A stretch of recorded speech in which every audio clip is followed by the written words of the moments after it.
Look at him. Ikaw pala ang video ko.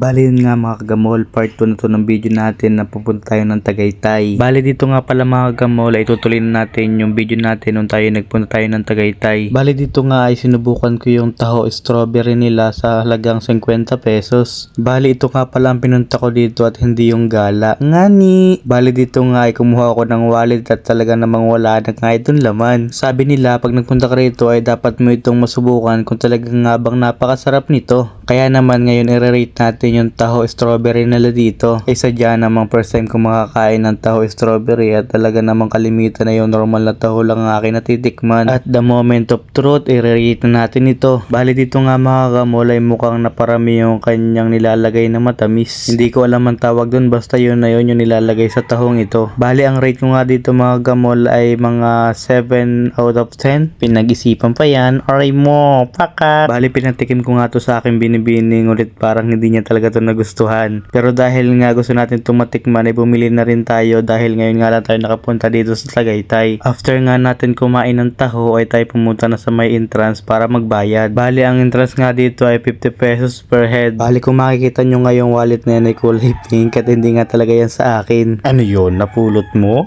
Bali kumuha nga pala ako ng 2 ticket yan para sa akin at para sa akin binibini. Tinatamad ka nga pala maglakad papunta sa taas ay pwede kang umarkila ng sasakyan dito sa baba. Pero dahil poor nga tayo mga gamole, tayo maglalakad na lamang at magtsatsaga umakit pataas, hindi may enjoy ang view. Bali may patakbo pa nga pala si Kuya Earl dyan dahil para siyang nakawala sa hawla. Sabi ko nga sa akin binibini picturean niya ako sa parting ito. Pagkatapos ng ilang shot nga dyan tayo naglakad na ulit pataas. Kahit na nga pala napakainit dyan mga gamole, tayo naka-jacket pa rin. Akala ko kasi malamig dito sa Tagaytay kasi mataas na parte to. Bali sa part na to mga gamole, pangarap ko maging model at nagpa-picture nga pala ako sa akin binibini diyan. Bali ilang mga petik nga lang dyan mga gamole, tayo ay umalis na din kagad. Talagang pagkatapos ko magpa-picture hindi nagpatalo ang aking binibini at siya din daw naman. Kaya ay pinagbigyan ko na at baka makaiyak ay iba pa naman na rin magtampo. Bali mga ilang aurahan lang ng aking binibini dyan tapos tayo ay naglakad na rin ulit pataas.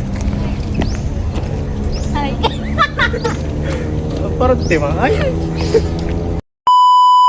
Pagkatapos ng mga kalakuhan namin na yun ay kami nagpatuloy na papunta sa taas. Bali pagdating mo nga dito may makita kang kurbada tapos merong waiting shed. Waiting shed daw? Ay akala ko waiting shed ay antayan ng basyan dito sa amin ay. Pagdating mo nga palang dito ay may makikita ka na agad na magandang view. Pero sa palagay ko mas maganda ang view sa may bandang taas kaya pupunta na kami doon. Aba ay syempre naman hindi mawawala dyan yung pa-picture natin sa ating binibini. Sabi ko nga ako i-picturean at talaga naman ngayon lang tayo nakapunta din eh. Pagkatapos ng ilang aurahan ay sasayaw pa tayo dyan ng palep, pa-right, aray mo, pakak. Ay siya tayo magpapatuloy na ulit paglalakad papunta dun sa mas magandang view. Bali dito nga pala mga gamulay, meron dito mga rock formation na pwede kang sumampa para magpicture ng mas magandang view. Aray mo, mukhang punuan nga ni din eh. Tayo hanap ng mas magandang view. At dito nga mga gamulay, nakikita na kami ng mas magandang view na pwedeng pagpicturean kung saan nakikita mo ang lawa ng Taal at ang kabundukan. Hindi ko alam kung saan lugar yun. Bali dito maalala mo yung mga nakaraan mo. Aray mo, pakak. Charot lang yun mga gamol. Pagdating mo dito ay talaga marirefresh ka ng gusto. Ay hinubad ko na nga yung jacket. Ay kinama naman talaga napakainit ay. Ay ano ba naman tuwan-tuwa ni Kuya Earl. Talaga labas ang pang mais. Eh siguro ito ang tuwa nga ni at craving satisfied nga ni. Pagkatapos ng picture namin doon ay humanap na din kami ng ibang parts ng view dito. Ay talaga namang mayroon akong gustong sayawin eh. Yung napaka-palip,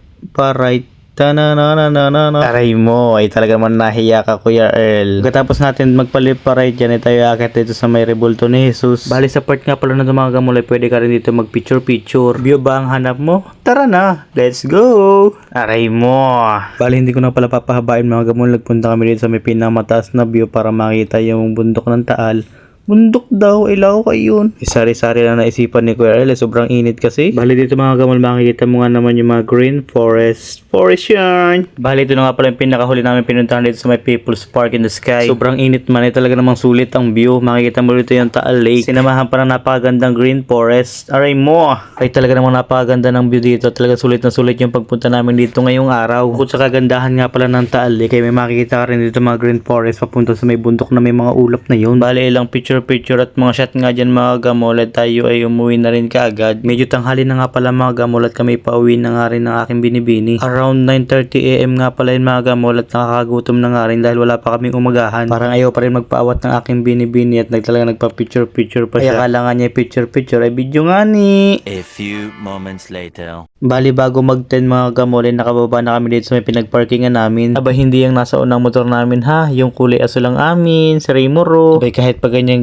si Raymuro ay pambalagbagan yan. Bali hanggang dito na nga lang mga gamol ang aming video at kung nagustuhan mo ang aming video at umabot ka sa part na to, makikihingi naman ako ng like, follow and share nang maganahan naman tayo sa paggawa ng video. Yun mga gamol, paalam!